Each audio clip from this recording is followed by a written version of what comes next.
우리 친구들 안녕하세요. 먼저 영접 기도하고 시작하겠습니다. 사모님 따라해 보세요. 사랑의 하나님, 나는 하나님을 떠난 죄인이에요. 예수님이 나를 위하여 십자가에서 죽으시고 3일 만에 부활하신 그리스도이신 것을 믿어요. 지금 이 시간 내 마음의 문을 열고 예수님을 영접합니다. 내 마음 속에 오셔서 나의 주인이 되어주세요. 예수님의 이름으로 기도합니다. 아멘. 기도하겠습니다. 하나님, 우리를 구원해 주신 사랑과 은혜에 감사드립니다. 오늘도 말씀을 통하여 하나님을 더욱 알아가게 하시고 오직 복음만이 우리에게 각인되어지고 뿌리 내리고 체질되어지게 해주세요. 예수님의 이름으로 기도합니다. 아멘. 하나님께서 오늘 우리 친구들에게 주신 말씀 제목은요. 하나님의 생각. 말씀 구절은 예레미야서 29장 11절인데요. 우리 같이 읽어볼게요. 시작. 여호와의 말씀이니라 너희를 향한 나의 생각을 내가 아나니 평안이요 재앙이 아니니라. 너희에게 미래와 희망을 주는 것이니라. 아멘. 자, 우리 친구들 여기 그림을 보니까 맨 위에 있는 친구는 밤에 자려는데 뭔가 무서운 생각이 드는지 잠을 못 자고 있어요. 또 그 아래에 있는 그림의 친구는 지금 화장실에 있는데 화장실에 혼자 있는 게 무서워서 이렇게 문을 열어놓고 있어요. 그 옆에 있는 친구는 뭔가 걱정, 근심, 염려가 많은 것 같아요. 사모님 어렸을 때도 이런 경험이 있었어요. 아마 우리 친구들도 누구나 한 번쯤 똑같은 경험이 있을 거예요. 그렇다면 이렇게 두려운 마음, 불안한 마음, 또 무서운 마음은 왜 생기는 것일까요? 그것은 바로 눈에 보이지 않지만 우리의 마음과 생각을 공격하여서 이러한 마음을 가져다 주는 존재가 있기 때문이에요. 그 존재는 바로 마귀 사탄이에요. 처음 사람 아담과 하와가 마귀의 거짓말에 속아서 하나님께서 절대로 먹지 말라고 하셨던 선악과를 따먹는 죄를 짓고 하나님을 떠났을 때 아담과 하와는 갑자기 자신들이 그렇게 좋아했던 하나님이 무서워졌어요. 그래서 하나님을 피해 수풀 속에 숨었어요.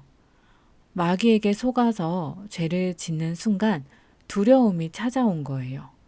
죄를 지으면 누구든지 두려운 마음, 불안한 마음, 무서운 마음에 사로잡히게 돼요.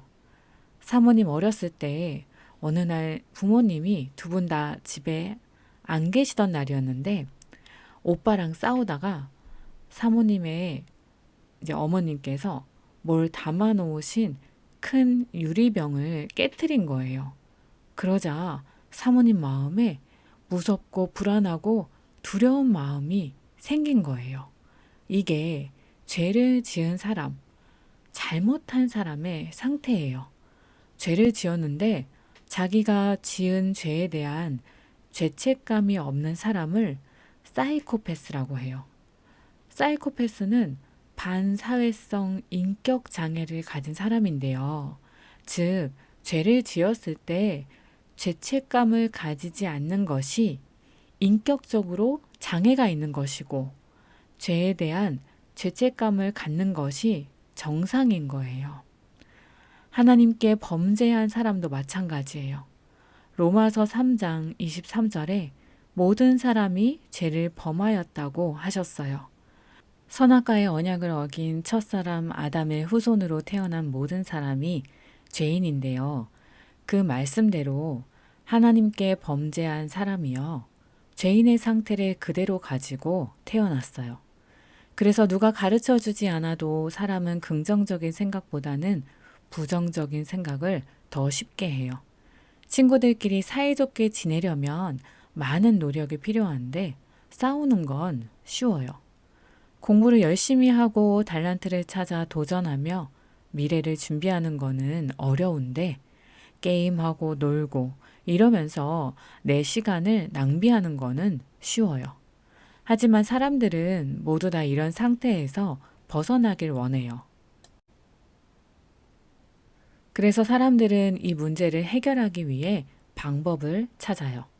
마음을 잘 다스리기 위해서 이렇게 우상을 만들어 놓고 기도하고 절하기도 하고 또 공부를 열심히 하면 내 수준이 높아져서 이런 힘든 마음과 생각에서 벗어날 수 있을 거라고 믿고 좋은 책도 많이 읽으면서 훌륭한 생각을 하려고 노력해요. 또 아예 내 마음과 생각을 비워야 해 라고 하면서 명상을 하기도 해요. 하지만 이러한 것으로는 이 문제를 해결할 수 없어요. 왜냐하면 이 문제는 하나님을 떠나서 마귀의 종이 된 우리에게 마귀가 가져다 주는 것이기 때문이에요. 그래서 이 문제를 해결하기 위해서는 마귀보다 더 힘이 세서 마귀를 이겨야지만 되는 거예요. 이 세상에 마귀보다 힘이 센 분은 하나님 한 분밖에 없어요. 오늘 말씀 구절인 예레미야서 29장 11절에 하나님께서 너희를 향한 나의 생각을 내가 아나니 평안이요 재앙이 아니니라 라고 말씀하셨어요. 우리를 향하신 하나님의 생각은 평안이고 재앙이 아니시라는 거예요. 바꿔서 말하면 하나님은 우리에게 평안을 주시는 분이시고 마귀는 우리에게 재앙을 주는 존재예요. 하나님께서 우리에게 참된 평안을 주시기 위해서 직접 사람의 몸을 입고 이 땅에 오셨어요. 그분이 바로 예수님이에요. 이 예수님께서 그리스도의 일을 하심으로 죄인인 우리를 의인되게 하셨어요. 우리를 구원해 주셨어요. 그리스도는 기름 부음 받은 자라는 뜻인데 구약시대의 세 가지 직분인 왕, 제사장, 선지자를 세울 때 기름을 부었어요. 예수님께서 참 왕으로 마귀의 일을 멸해 주셨어요. 예수님께서 참 제사장으로 우리의 모든 죄를 대신 짊어지시고 십자가에서 죽으심으로 우리의 죄 문제를 해결해 주셨어요. 예수님께서 참 선지자로 직접 우리가 하나님 만나는 길이 되어 주셨어요. 우리 친구들이 오늘 말씀을 통해서 다시 한번 우리의 유일한 구원자 되시는 예수님만 붙잡으시길 기도합니다. 우리에게 참 평안을 주시는 오직 예수 그리스도의 완전성을 기억하시기를 기도합니다. 오직 예수님만 붙잡고 예수님의 이름으로 기도하고 예수님의 이름을 전하는 전도자 되시기를 기도합니다. 기도하고 마치겠습니다. 하나님, 마귀의 거짓말에 속아서 하나님을 떠나 죄인된 삶을 살 수밖에 없는 우리에게 참 평안을 주시기 위해서 직접 사람의 몸을 입고 우리를 찾아와 주시니 감사합니다. 우리 친구들이 그리스도 되신 예수님을 날마다 누리게 하여 주시옵소서. 오직 예수 그리스도의 완전성을 날마다 기억하며 예수님의 이름으로 기도하고 평안이 없이 재앙 속에 있는 사람들에게 예수님의 이름을 전하는 전도자 되게 해주세요. 예수님의 이름으로 기도합니다. 아멘.